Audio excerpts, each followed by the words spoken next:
लोगोफोर गामियावहाय हाबा दं आरोना बेयावहाय आङो दायो थांनो नागिरदों दिनैहाय हाबा दानगोन आरो समफोरहाय रिसेपसन दङ दायो थांसै आरोना हाबायावहाय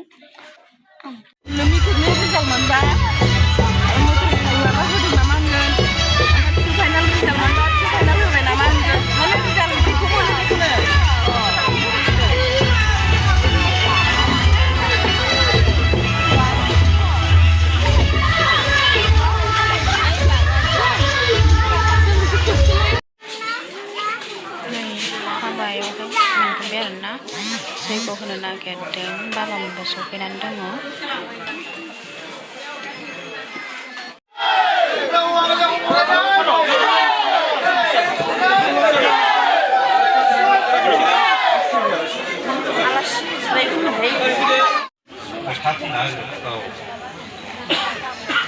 खनसे लाबावदो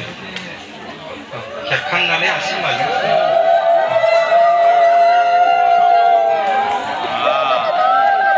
जाबाय दे खुलुमदो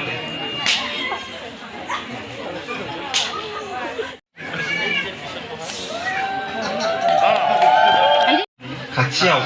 अराय गोरोन्थि जाथों आइ आफा जों दिनैनिफ्राय सानैजों समानै अनलायगोन सानैजों खामायनाय धोनखौ समानै बाहायगोन सुखु दुखुआव अरायबो समानै थालायगोन बिनि गुबुन जेबो गले गले खुलुमो जों खुलुमदो दे आइ आफा नोंनो होनो जोंनाव मुंसेबो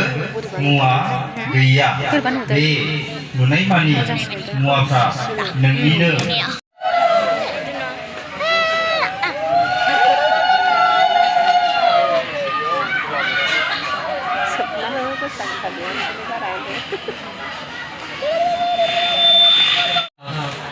जोङो बिथांमोनखौनो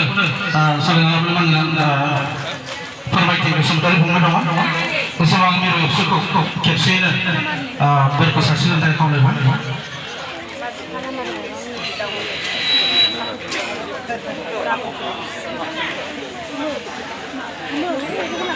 बिथांमोना गाबोन दिल्लीयाव थांगोन जायनि थाखाय बिथांमोना दिल्लीनो फैनानै हाबाथिलियाव नुजाथिफैबाय मानोना गाबोन 1 तारिखआव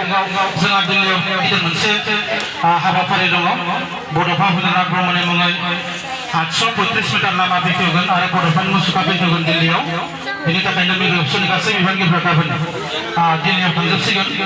दा बेखायनो मानगोनां सारमा दिनै बेस्थ'था समनि गेजेरावबो नुजाथिफैनानै हौवा गोदान हिनजाव गोदानखौ सारस्रिफैनायनि थाखाय साबायखर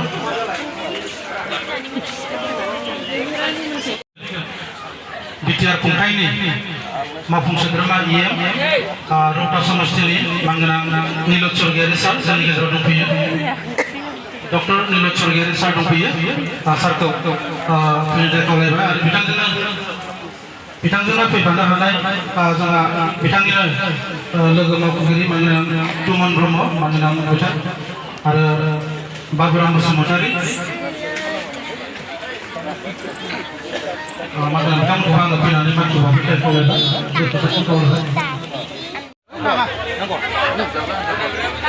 टिफानि ओंखाम जानायखौ इदि जाना होयो ओमफ्राय नोङो मोजां थाना मा जाना होदो जादो सिप गेस होनब्रा जा नै एक्टर गोजा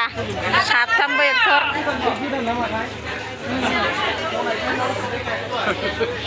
खोमसि जादों माथो ओं लाइन गैया